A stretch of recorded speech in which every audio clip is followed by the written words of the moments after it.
Hello students, स्वागत है आप सबका जीएस एकेडमी हिमाचल के यूट्यूब चैनल में। स्टूडेंट्स, आज 14 सितंबर है और आज बनाया जाता है राष्ट्रीय हिंदी दिवस। 14 सितंबर 1949 को पहली बार हिंदी को राजभाषा का दर्जा दिया गया था तथा देवनागरी लिपि को अपनाया गया था।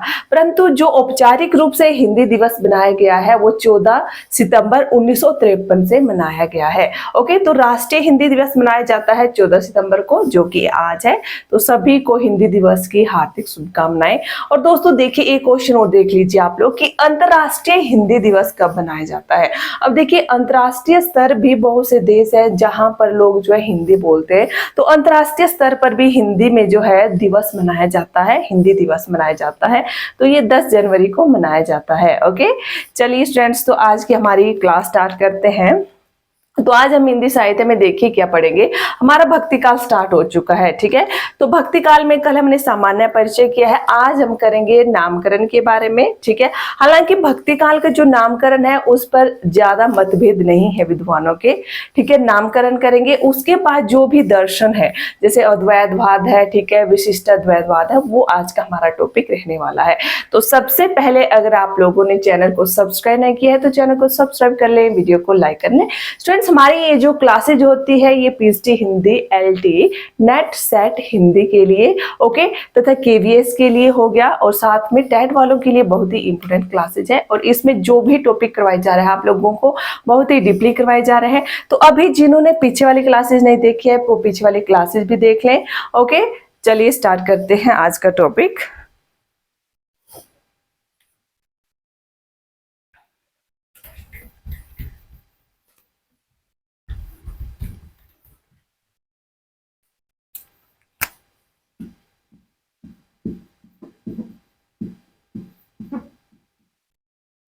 तो भक्ति काल के नामकरण के बारे में हम करेंगे, ठीक है। एक तो देखिए, भक्ति काल को स्वर्ण युग भी कहा जाता है, ठीक है। तो भक्ति काल को स्वर्ण युग कहा जाता है, स्वर्ण युग कहा जाता है। तो सबसे पहले जो है जॉर्ज ग्रियर्सन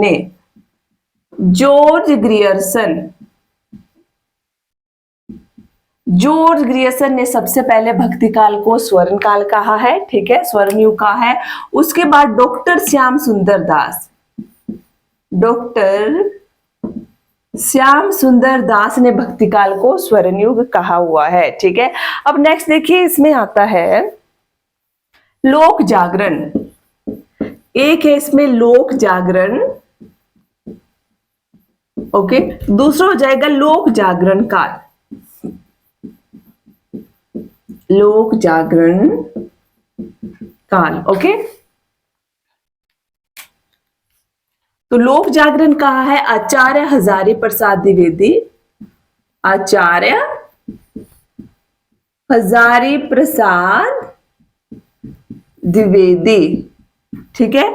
और लोक जागरण काल, ओके, लोक जागरण काल ये कहा है रामविलास शर्मा ने, रामविलास शर्मा, ठीक है। नेक्स्ट आता है कि मिस्र बंधु ने क्या कहा है। मिस्र बंधु व गणपति चंद्रगुप्त।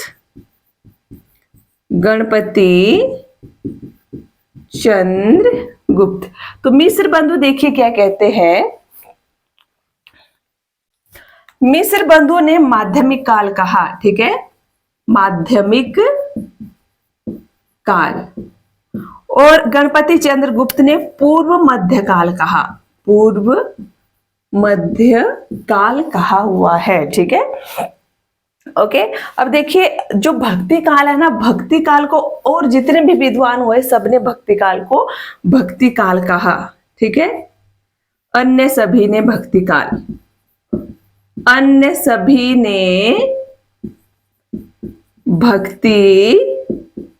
काल कहा है। अब इनमें भी सबसे पहले भक्ति काल किसने कहा, ये भी क्वेश्चन पूछा जाता है, ठीक है। अन्य सभी ने भक्ति काल कहा। अब नेक्स्ट क्वेश्चन आप लोग लिखेंगे, सबसे पहले भक्ति काल किसने कहा। सबसे पहले भक्ति काल कहा किसने, रामचंद्र शुक्ल ने, रामचंद्र शुक्ल ने। ओके, तो ये हो गया नामकरण के बारे में थोड़ा सा यहाँ पर। ओके, चलिए नेक्स्ट हम करेंगे दर्शन। आज मैं थोड़ा रिपीट नहीं करवाऊंगी क्योंकि आज का टॉपिक हमारा थोड़ा सा लेंथी है करने के लिए। ओके, तो आप लोग देखिए, जो भी चीज होती है ना उसको रिवाइज जरूर करना है, ठीक है। नोट्स बनाने के बाद एक बार जरूर पढ़िए उसको।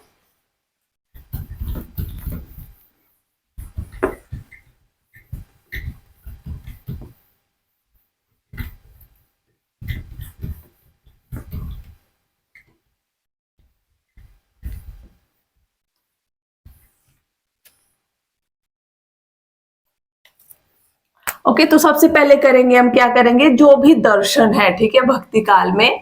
तो सबसे पहले हम करेंगे अद्वैतवाद। अद्वैतवाद। तो जो अद्वैतवाद है ये चलाया शंकराचार्य का दर्शन है ये, ठीक है।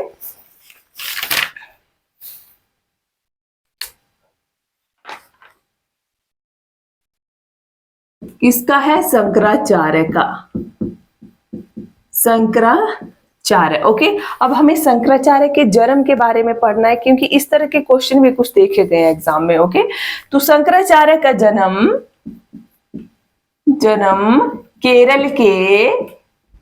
केरल के कालड़ी नामक स्थान पर हुआ था। केरल के कालड़ी, ठीक है, कालड़ी नामक स्थान पर हुआ था और 8वीं शताब्दी में थे शंकराचार्य। ओके, 8वीं शताब्दी माना गया है इनके जन्म के बारे में।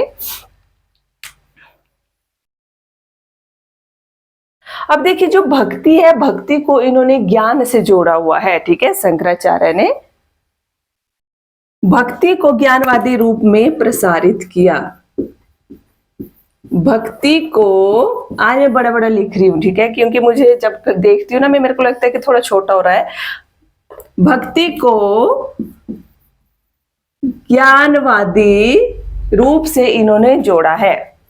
भक्ति को ज्ञानवादी रूप से जोड़ा है किसने? शंकराचार्य ने। ओके,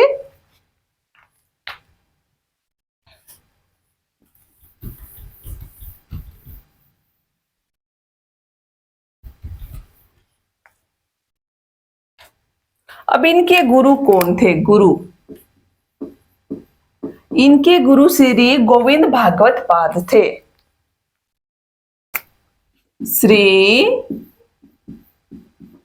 गोविंद भागवत पाद थे। ओके, अब शंकराचार्य को जो है प्रच्छन्न बोध भी कहा जाता है, ठीक है, प्रच्छन्न बोध कहा जाता है शंकराचार्य को।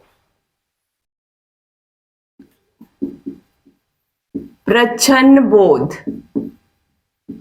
ठीक है, किसको कहा जाता है? शंकराचार्य को कहा जाता है प्रच्छन्न बोध। क्यों? ठीक है, क्योंकि इनके गुरु जो है गौड़पाद बोध थे, ठीक है।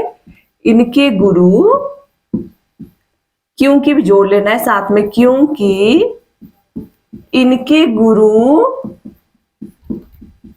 गौड़पाद जो है ये गौड़पाद बोध थे ये, ठीक है।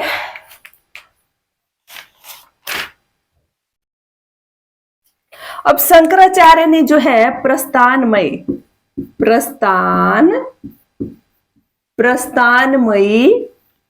का भाष्य किया, ठीक है।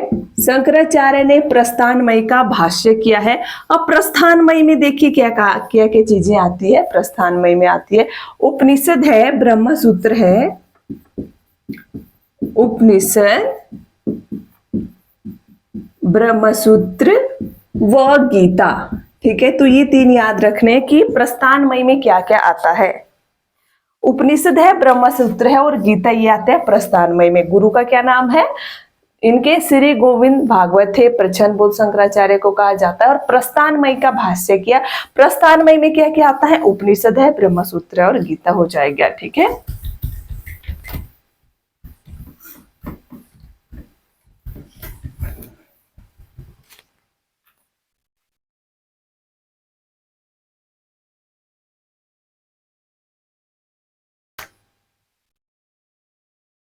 शंकराचार्य ने, यहां पर नाम लिख देती हूं मैं, शंकराचार्य। ठीक है, तो शंकराचार्य ने जो है स्मृति संप्रदाय का प्रवर्तन किया। स्मृति संप्रदाय का प्रवर्तन किया। ओके, स्मृति संप्रदाय का इन्होंने प्रवर्तन किया हुआ है, जो कि पंचवेदोपासना पर आधारित है। जो पंचवेदोपासना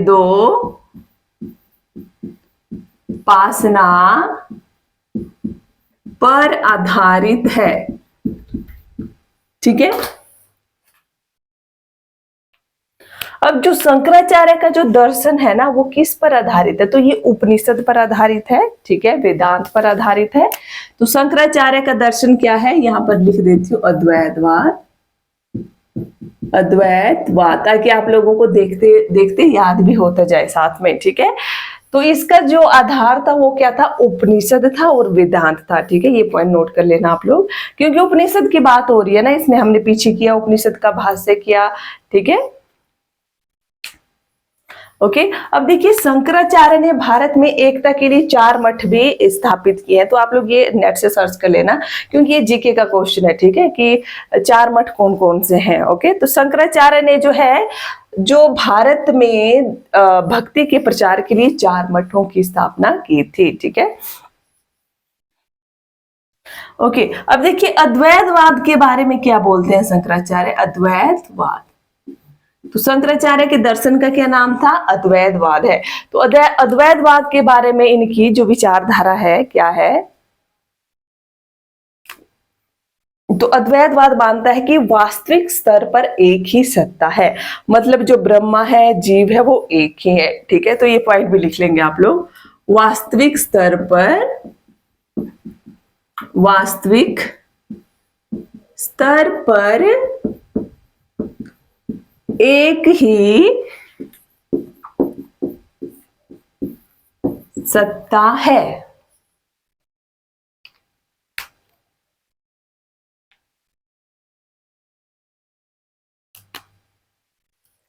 वास्तविक स्तर पर एक ही सत्ता है, मतलब इन्होंने ब्रह्मा को ही स्वीकार किया है। ठीक है, अर्थात ब्रह्मा को ही वास्तविक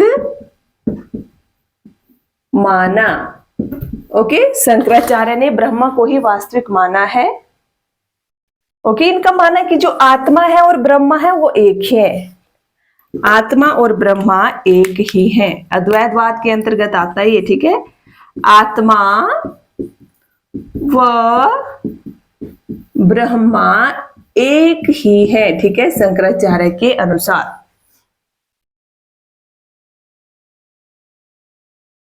ओके, अब देखिए, ये मानते हैं कि हालांकि जगत में जो है आत्मा का वैविध्य मिलता है, मतलब हमें लगता है कि अनेक तरह की आत्मा है, परंतु वास्तव में ऐसा नहीं है। ठीक है, जो आत्मा है, आत्मा और ब्रह्म को उन्होंने एक ही माना हुआ है। ठीक है, जो शंकराचार्य है। शंकराचार्य ने जगत को मिथ्या कहा। जगत को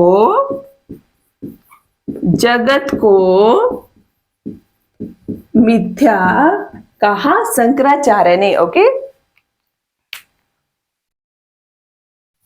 ठीक है, ये हो गया शंकराचार्य के अद्वैतवाद के बारे में कि क्या मानते हैं। ठीक है, तो देखिए, इन्होंने क्या किया, वास्तविक स्तर पर एक ही क्या है? सत्ता है। ठीक है, मतलब ब्रह्म को इन्होंने वास्तविक माना है और कहा कि आत्मा और ब्रह्म एक ही है।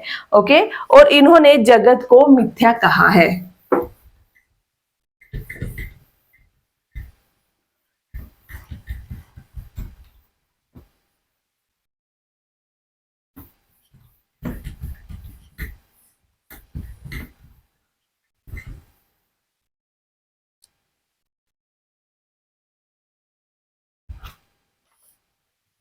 ओके अब देखिए इसमें मेन चीज क्या बनती है। अब देखिए जो शंकराचार्य का जो अद्वैतवाद है, कालांतर में चलकर जो संत वगैरह थे, वैष्णव वगैरह थे, उन्होंने शंकराचार्य के अद्वैतवाद का विरोध किया था। ठीक है, और शंकराचार्य के अद्वैतवाद के बोध में 4 अन्य संप्रदाय थे जिनका जो है जन्म हुआ था। तो वो देखेंगे कि 4 अन्य संप्रदाय कौन कौन से थे। शंकराचार्य के अद्वैत वाद के विरोध में, ओके, विरोध में 4 संप्रदाय आए थे। कौन कौन से थे ये देखेंगे। तो सबसे पहले इसमें हो जाएगा विशिष्टता द्वैतवाद,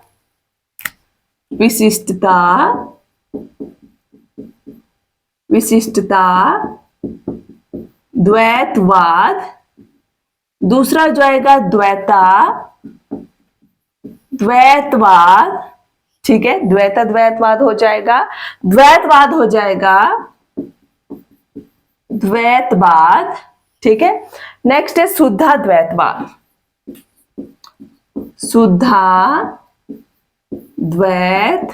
ये भक्ति काल में ही आएंगे सारी चीजें। ठीक है, जो हम भक्ति काल पढ़ रहे हैं ना उसी में आएंगे। पर शंकराचार्य के अद्वैतवाद के विरोध में ये 4 संप्रदाय थे जो उत्पन्न हुए थे उसमें। ठीक है, मतलब जिनका जो है प्रचार प्रसार अधिक हुआ था। तो सबसे पहले करते हैं विशिष्टाद्वैतवाद के बारे में।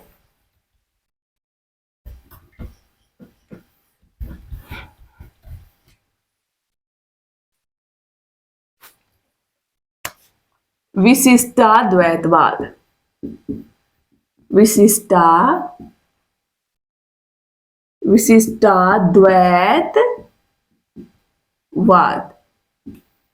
तो इसके जो प्रवर्तक हो जाएंगे विशिष्टाद्वैतवाद के रामानुजाचार्य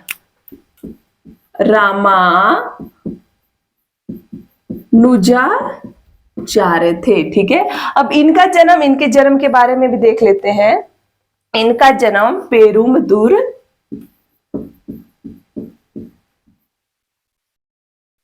पेरुमबुदूर है। ठीक है, पेरुमबुदूर। अब देखिए पेरुमबुदूर वगैरह ऐसे नाम कहाँ के होते हैं जो साउथ साइड है, तमिलनाडु वगैरह ना। तो पेरुमबुदूर तमिलनाडु में जो है इनका जन्म हुआ था रामानुजाचार्य का। ओके,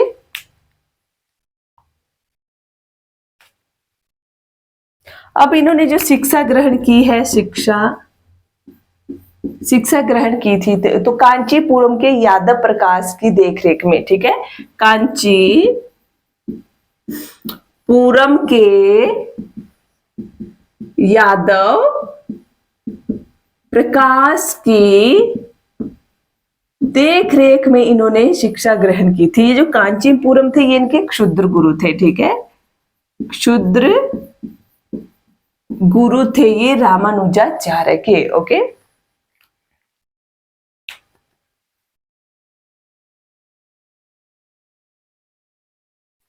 अब देखिए जो रामानुजाचार्य का जो संप्रदाय था उसमें केवल जो शिक्षा दी जाती थी ना वो केवल द्विज जाति को शिक्षा दी जाती थी। ठीक है, केवल द्विज जाति थी। ठीक है, केवल उसी को शिक्षा दी जाती थी।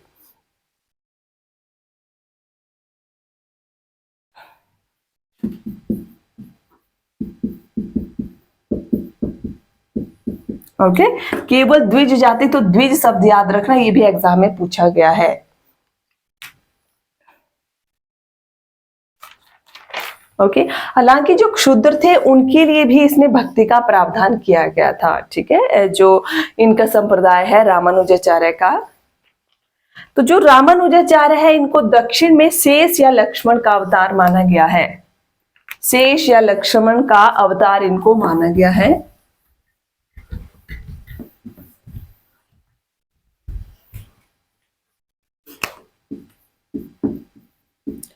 शेष या लक्ष्मण का अवतार इनको माना जाता है। तथा दक्षिण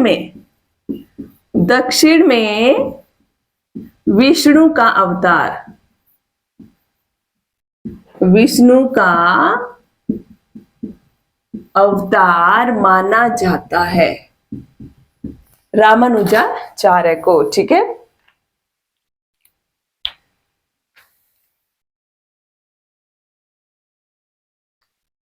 तो रामानुजन ने स्पष्ट रूप में कहा है कि ईश्वर और ब्रह्मा में कोई भेद नहीं है। ठीक है, ईश्वर और जगत में कोई भेद नहीं है, मतलब इस तरह के इनके तथ्य है। अब देखिए, इसका मैं आप लोगों को एक चार्ट में करवाऊंगी, पहले 5 ये करवा लूंगी दर्शन, उसके बाद मैं आप लोगों को एक चार्ट में बताऊंगी नेक्स्ट क्लास में। ठीक है, याद किस तरह से आप लोगों ने करना है, पहले इसमें जो मेन तथ्य है वो समझ लो, वहां पर आप लोगों की सारी चीजें क्लियर हो जाएगी। ठीक है,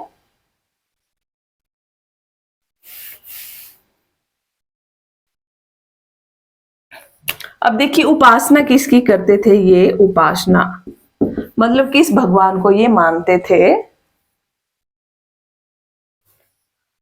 तो उन्होंने विष्णु की उपासना की। ठीक है, मतलब जो नारायण का अवतार है विष्णु की, इन्होंने उपासना की और भक्ति को मुक्ति का साधन माना। भक्ति को मुक्ति का साधन माना। तो आज की क्लास में जो भी करवा रही हूँ ना, वो अच्छे से लर्न करना आप लोग, क्योंकि कल मैं इसमें एक चार्ट बताने वाली हूँ, तो वो चार्ट आप लोगों को तभी समझ आएगा अगर आप लोगों को ये जो आज मैं करवा रही हूँ क्लास वो याद होगा तभी। ठीक है, ओके। अब देखिए, भक्ति में अवतारवाद और अवतारवाद वगैरह जो है ना, वो रामानुज लेकर ही आए हैं। अवतारवाद, ओके, रामानुज की ही देन है जो अवतारवाद है भक्ति में।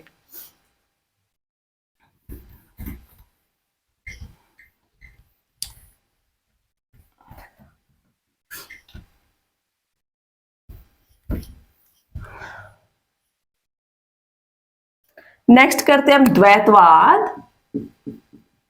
अब देखिए, इसमें जो इम्पोर्टेंट है ना, वैसे करवाने को मैं आप लोगों को बहुत कुछ करवा दूंगी इसमें, पर जो इसमें इम्पोर्टेंट है वही मैं आप लोगों को करवा रही हूँ। ठीक है, मतलब जिस हिसाब से मैंने चेक किया, जो मुझे करवाना है मैं वही करवा रही हूँ। अब देखिए, एग्जाम में क्या होता है, ठीक है, कई स्टूडेंट्स ऐसे होते हैं कि बहुत सारा स्टडी मटीरियल इकट्ठा करते रहते हैं।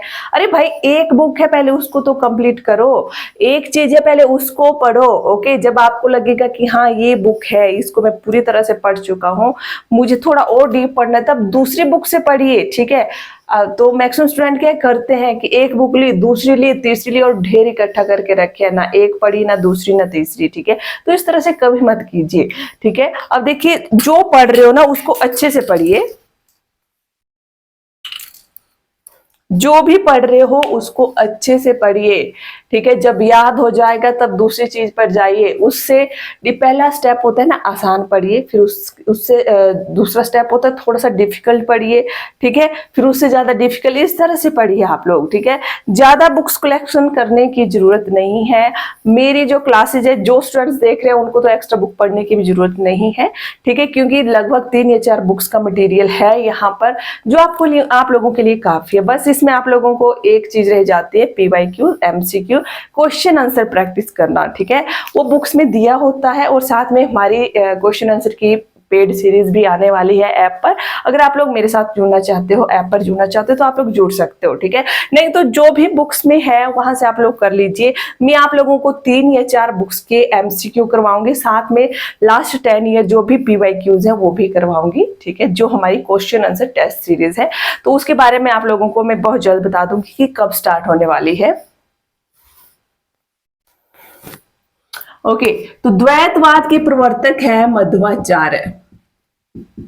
मध्वाचार्य, ओके, तो इनका जन्म हुआ दक्षिण भारत के बेलीग्राम में। दक्षिण भारत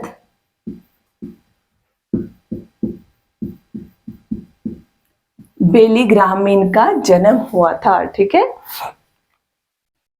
ओके, अब देखिए, ये दक्षिण भारत में इनका जन्म हुआ था, पर ये उत्तर भारत में यात्रा के लिए भी आए थे। ठीक है, जब ये उत्तर भारत में यात्रा के लिए आए थे तब ये बद्री का आश्रम गए थे। ओके, तो ये तथ्य लिख लो। चलिए, उत्तर भारत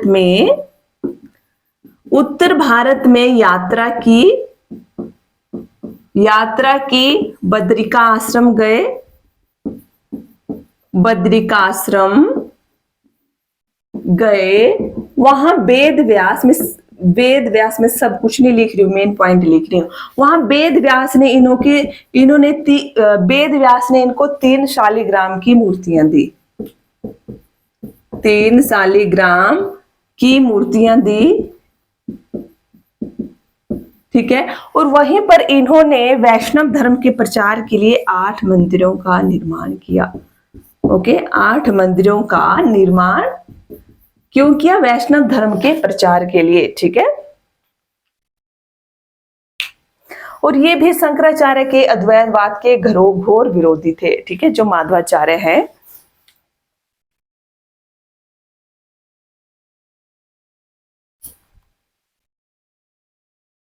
ओके, अब देखिए ये क्या मानते हैं कि विष्णु ही ब्रह्मा है, ठीक है, और उनकी पत्नी जो शक्ति है उसके बारे में भी इन्होंने वर्णन किया है।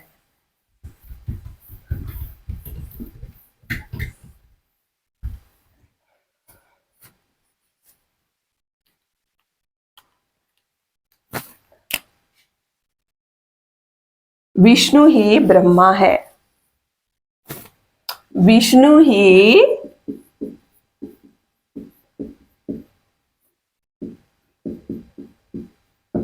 विष्णु ही ब्रह्मा है तथा पत्नी लक्ष्मी विष्णु की शक्ति है, तथा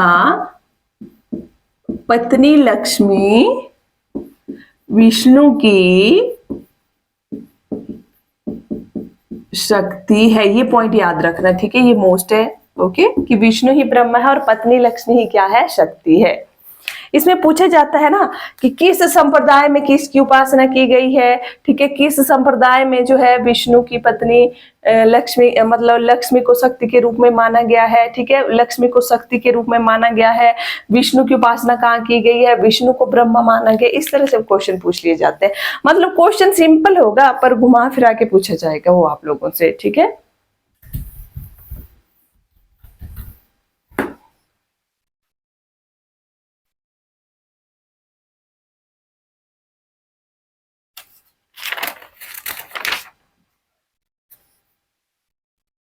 ओके, नेक्स्ट करते हैं हम द्वैतवाद। द्वैतवाद, इसको भेदवाद भी कहा जाता है, ठीक है, भेदवाद भेदवाद भी इसी का ही नाम है, ठीक है। तो द्वैतवाद की स्थापना निम्बार्काचार्य ने की थी।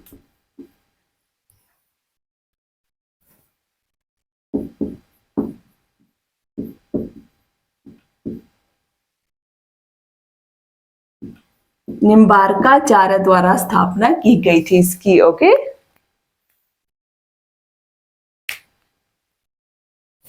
तो ये जो निम्बार्क का संप्रदाय है इसको हंस संप्रदाय या सनकादि संप्रदाय के नाम से भी जाना जाता है। हंस संप्रदाय या सनकादि संप्रदाय के नाम से भी जाना जाता है। ओके, अब जो निम्बार्काचार्य है ये भी रामानुजाचार्य के समकालीन थे। रामानुजाचार्य के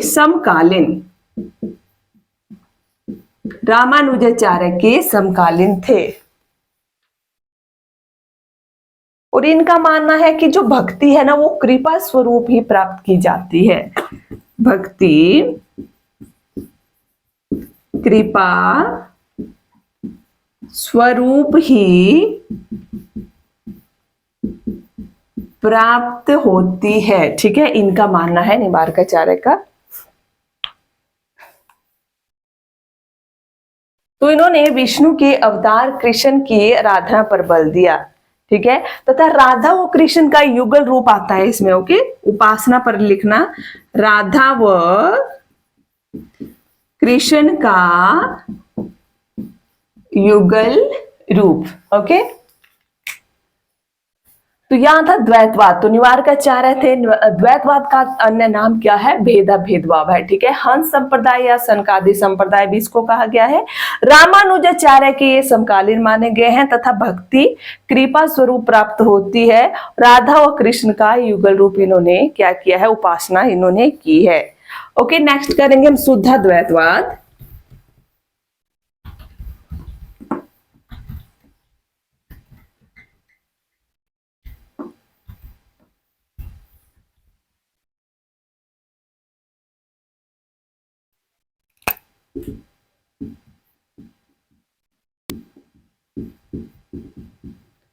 शुद्धाद्वैतवाद, ओके, तो ये बल्भाचार्य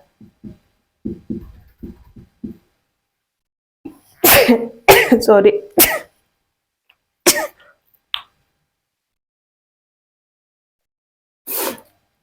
अब देखिए शुद्धाद्वैतवाद जो है बल्भाचार्य का। अब देखिए बल्भाचार्य का जो संप्रदाय है ना, ये स्वतंत्र रूप से विख्यात है, परंतु इनको जो विष्णु स्वामी है उसकी श्रेणी के अंतर्गत रखा जाता है, ठीक है। अब ये जो बल्भाचार्य थे ना, चैतन्य प्रभु के बाद कृष्ण भक्ति का इन्होंने बहुत प्रचार किया है, चैतन्य महाप्रभु के बाद। ओके, चैतन्य महाप्रभु के बाद, चैतन्य महाप्रभु के बाद कृष्ण भक्ति, ठीक है, इन्होंने अधिक अपनाई, उसका प्रचार अधिक किया हुआ है। ये कृष्ण भक्ति पर विश्वास रखते थे, ना कि राम भक्ति पर। ये कृष्ण भक्ति पर, अब देखिए शुद्धाद्वैतवाद आगे चलकर हम जो है अष्टछाप के कवि पढ़ेंगे, वहां पर भी ये हमारा जो है टॉपिक आने वाला है। ये कृष्ण भक्ति पर विश्वास रखते थे, विश्वास रखते थे ये कृष्ण भक्ति पर, ठीक है। ओके, अब इन्होंने जो है अनुग्रह को जोड़ा है, ठीक है, कृष्ण भक्ति में अनुग्रह को इन्होंने जोड़ा है। अनुग्रह शब्द याद रखना, अनुग्रह को इन्होंने कृष्ण भक्ति में जोड़ा हुआ है।